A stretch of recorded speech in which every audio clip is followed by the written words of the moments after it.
Marcus adjusted his tie in the hallway mirror, a small smile tugging at the corner of his lips as the sound of laughter filled the house. His wife, Emily, was at the stove, humming a soft tune while flipping pancakes. Their 10-year-old son, Liam, sat at the breakfast table, swinging his legs beneath the chair, his face alight with excitement as he recounted the dream he'd had the night before. "Dad, you were a superhero," Liam exclaimed, his bright blue eyes wide with wonder. "You saved the whole city." Marcus chuckled, his deep voice reverberating warmly. "A superhero, huh? Did I at least get a cool cape?" Liam nodded eagerly, his sandy blonde hair flopping into his face. "The coolest." Emily turned from the stove, her soft laughter joining theirs. "Careful, Marcus. He'll start expecting you to fly him to school next." The scene was picturesque, a family moment that could have been plucked from a magazine. But beneath Marcus's smile lingered a faint unease. He brushed it aside, telling himself he was overthinking again. He'd always prided himself on being a loving husband and father, and this, right here, was what mattered. Yet, as he helped Liam gather his school things, Marcus couldn't ignore the subtle dissonance. Liam's physical traits, his fair complexion, light hair, and striking blue eyes, had always stood in stark contrast to Marcus's dark skin, tight curls, and deep brown eyes. People had commented on it before, mostly as harmless jokes. But lately, those jokes had begun to sting. That afternoon, as Marcus walked into work, he greeted his colleague Nate with a firm handshake. Nate grinned mischievously, leaning against the desk. "Man, I saw you and your kid at the park the other day. That boy looks like he belongs in a Gap ad. You sure he's yours?" The comment was followed by a laugh, but Marcus felt his jaw tighten. He forced a chuckle, brushing it off, but the words lingered. Nate didn't mean any harm, Marcus told himself. Still, the seed of doubt planted itself deeper. Later that evening, Marcus sat in the living room with Emily. She was scrolling through her phone, a faint smile playing on her lips. He studied her for a moment, noting the way her blonde hair fell in waves over her shoulder and the ease in her posture. "Hey," he began, trying to sound casual. "Do you ever think Liam doesn't look much like me?" Emily glanced up, her brow furrowing slightly. "What do you mean?" "I don't know," Marcus said, rubbing the back of his neck. "It's just something people say sometimes. That he doesn't look like me." Emily's expression softened, and she reached out to take his hand. "Marcus, Liam adores you. You're his dad, and that's all that matters." Her words were reassuring, but there was something in her tone, a slight defensiveness, that Marcus couldn't quite place. He nodded, letting the conversation drop, but the unease remained. The following weekend, the family visited the park. As Marcus pushed Liam on the swing, a woman approached with her young daughter. She smiled politely before asking, "Are you the babysitter?" The question caught Marcus off guard. "No, I'm his dad," he replied, his tone a touch sharper than he intended. The woman's face flushed. "Oh, I'm so sorry. I didn't mean—" "It's fine," Marcus said quickly, forcing a smile. As they walked home, the encounter replayed in his mind. He glanced at Emily, who was holding Liam's hand and chatting animatedly about his school project. She seemed oblivious to his inner turmoil, her laughter ringing out like a melody. That night, Marcus lay awake, staring at the ceiling. The doubts he'd been suppressing for years were now clawing their way to the surface. He loved Liam with every fiber of his being. But what if there was more to the story? The next day, Marcus found himself rummaging through an old box of photos in the attic. He told himself he was just being nostalgic, but deep down, he was searching for anything, that might quell his doubts. As he flipped through the pictures, one caught his eye. It was a photo of Emily with a group of friends, taken before they'd met. She was standing next to a man with light hair and piercing blue eyes, his arm casually slung around her shoulders. Marcus stared at the image, his heart pounding in his chest. He brought the photo downstairs and held it out to Emily, "Who's this?" he asked, his voice steady but laced with tension. Emily glanced at the photo and smiled faintly. "That's Daniel. We were friends in college." "Just friends," Marcus pressed, unable to hide the edge in his tone. Emily looked at him, her smile faltering. "Yes, just friends." "Marcus, what's this about?" "Nothing," he said quickly, shaking his head. "Just curious." But as he put the photo back in the box, the unease in his chest tightened its grip. He told himself he was overreacting, that he was being unfair to Emily, but a part of him couldn't let it go. Later that week, as Marcus watched Liam working on his homework, he couldn't help but notice how much the boy's features mirrored the man in the photo. He pushed the thought aside, reminding himself that Liam was his son in every way that mattered. Still, the questions lingered, growing louder with each passing day. And though Marcus tried to focus on the love and joy his family brought him, he couldn't shake the feeling that the foundation of his life was beginning to crack. As he kissed Liam goodnight and turned off the bedroom light, Marcus stood in the doorway for a moment, watching his son sleep. He wanted to believe that the doubts in his mind were unfounded, that the bond they shared was unbreakable.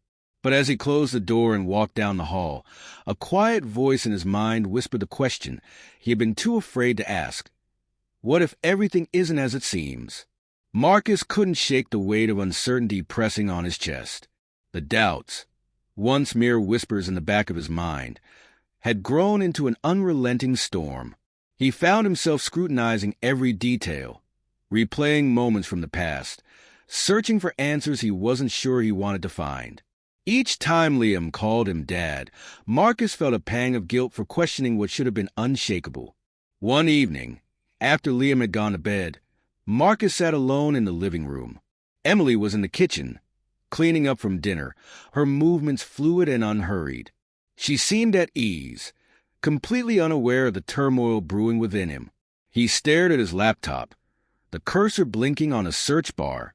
His hand hovered over the keys before he typed, "At-home paternity test." The results populated instantly, kits that promised discreet and accurate results. Marcus hesitated. This wasn't about Liam, he told himself. It wasn't even about love. It was about truth, and the truth, however painful, was something he felt he owed himself. The kit arrived 2 days later, inconspicuous in its plain packaging. Marcus tucked it away in his closet, waiting for the right moment. It took him a week to gather the courage. One morning, while Emily was out running errands and Liam was engrossed in his cartoons, Marcus carefully swabbed the inside of his son's cheek. Liam giggled at the ticklish sensation, oblivious to the significance of the act. "Is this for science, Dad?" Liam asked, his eyes sparkling with curiosity. "Something like that," Marcus replied, forcing a smile. He mailed the sample that afternoon, his hands trembling as he sealed the envelope. The days that followed were agonizing. Every interaction with Liam felt heavier, tinged with an invisible question that Marcus dared not voice.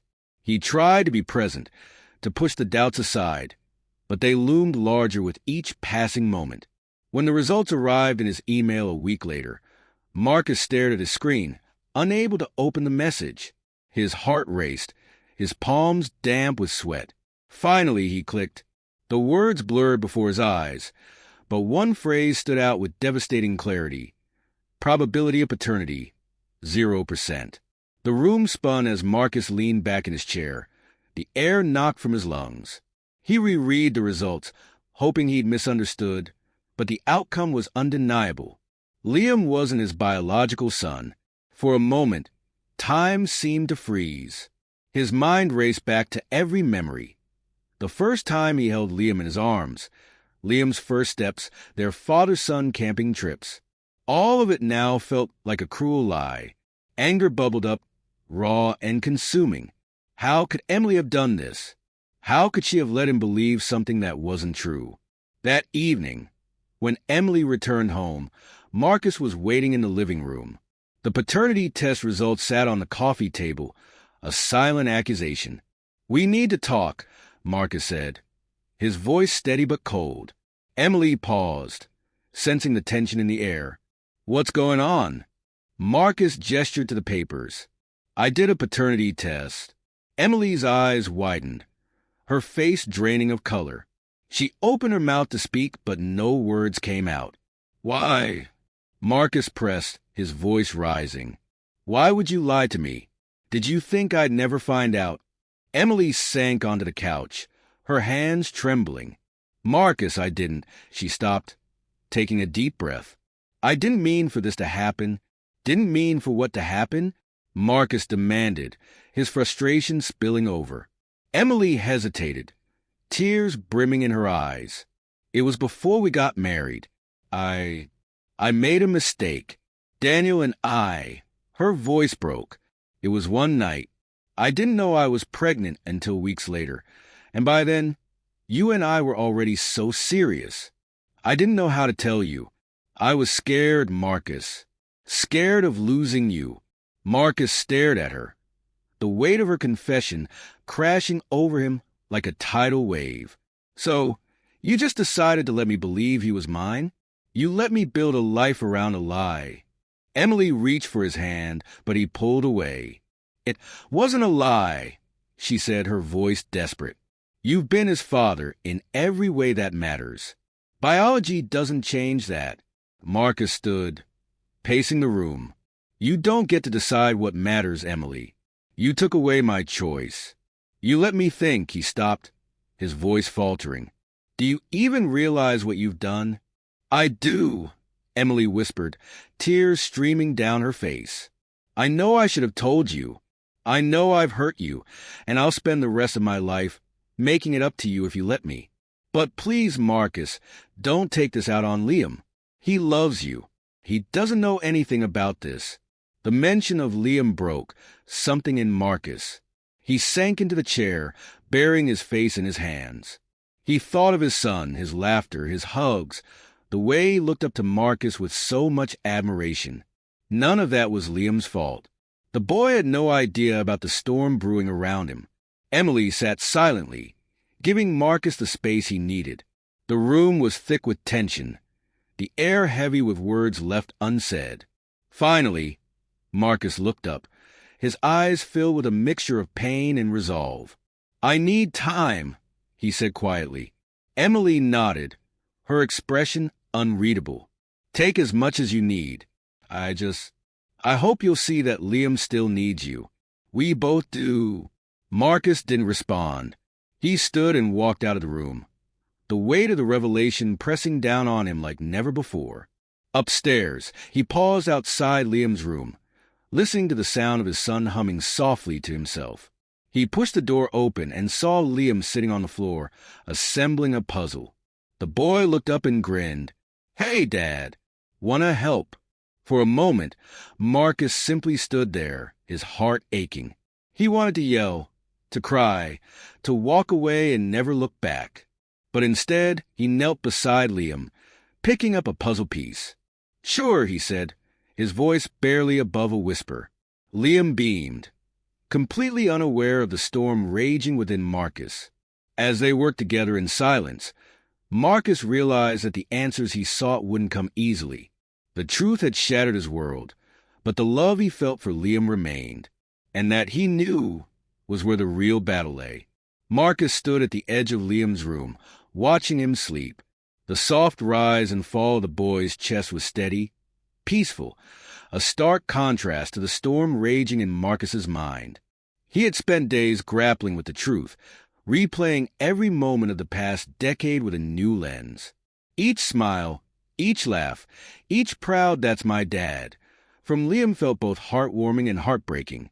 Marcus had no blueprint for this. What did it mean to be a father when biology had been stripped from the equation?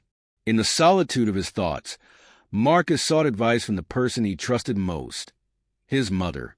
She had always been his anchor, her wisdom born from years of navigating life's complexities. When he told her everything, her face remained calm, though her eyes betrayed her concern.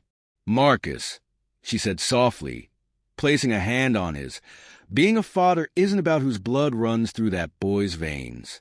It's about who shows up, who loves, who sacrifices. And from what you've told me, that's exactly what you've done. But she lied to me, Mom, Marcus said, his voice breaking. She took away my choice. How do I forgive that? His mother sighed, her gaze distant for a moment. Forgiveness isn't about letting someone off the hook. It's about freeing yourself from the weight of the anger and pain. You'll have to decide what matters more, the betrayal or the bond you've built with that boy. Marcus left her house with her words echoing in his mind. He wasn't ready to forgive Emily, but he couldn't deny the truth of what his mother had said. Liam was still his son in every way that mattered, and walking away from him would be more painful than anything Emily had done. The next day, Marcus took Liam to the park, just the two of them.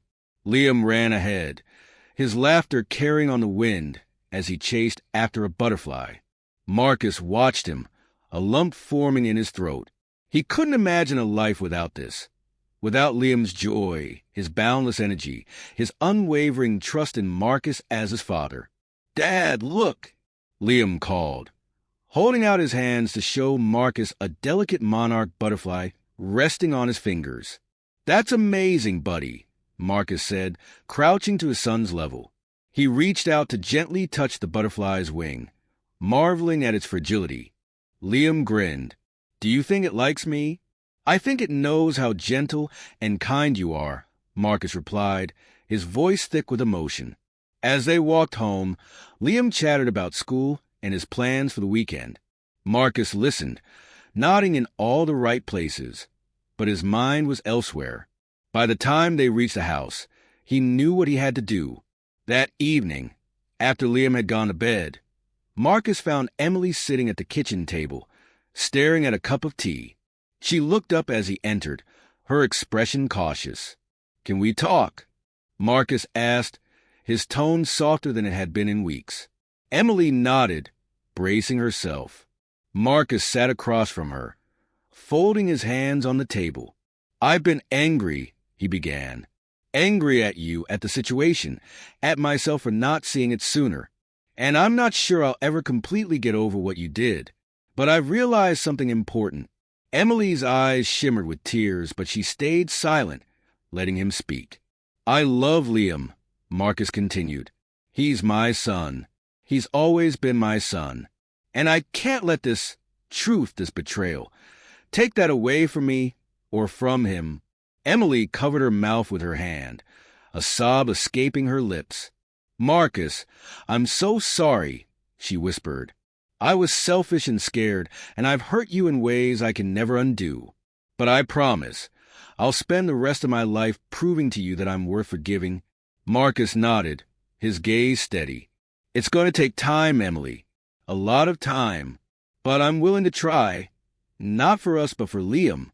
He deserves a family that loves him, even if it's not perfect." Emily reached across the table, her hand hovering near his. "Thank you," she said softly. Marcus hesitated before taking her hand, a small step toward rebuilding the trust that had been shattered. In the weeks that followed, life found a new rhythm. The wounds were still fresh, but Marcus began to focus on the moments that mattered. He took Liam fishing, helped him with his science project, and read him bedtime stories. Each interaction reminded Marcus that fatherhood was about presence, not DNA. One night, as Marcus tucked Liam into bed, the boy looked up at him with wide, innocent eyes. "Dad, can I tell you something?" "Of course," Marcus said, sitting on the edge of the bed. "I think you're the best dad in the whole world," Liam said, his voice earnest. Marcus felt his throat tighten, and he leaned down to kiss Liam's forehead. "And you're the best son I could ever ask for," he replied, his voice barely above a whisper. As he turned off the light and closed the door, Marcus stood in the hallway for a moment, letting the weight of Liam's words wash over him. He wasn't perfect, and neither was his family, but in that moment, he knew he was exactly where he needed to be. Downstairs, Emily waited, her eyes searching his face as he entered the room. Marcus met her gaze and gave a small nod, a silent acknowledgement that they were moving forward one step at a time. The scars of betrayal would remain, but so would the love they had built, the love that had endured even through the darkest of times. Marcus knew the road ahead wouldn't be easy, but for Liam's sake, and perhaps even for his own, he was willing to walk it.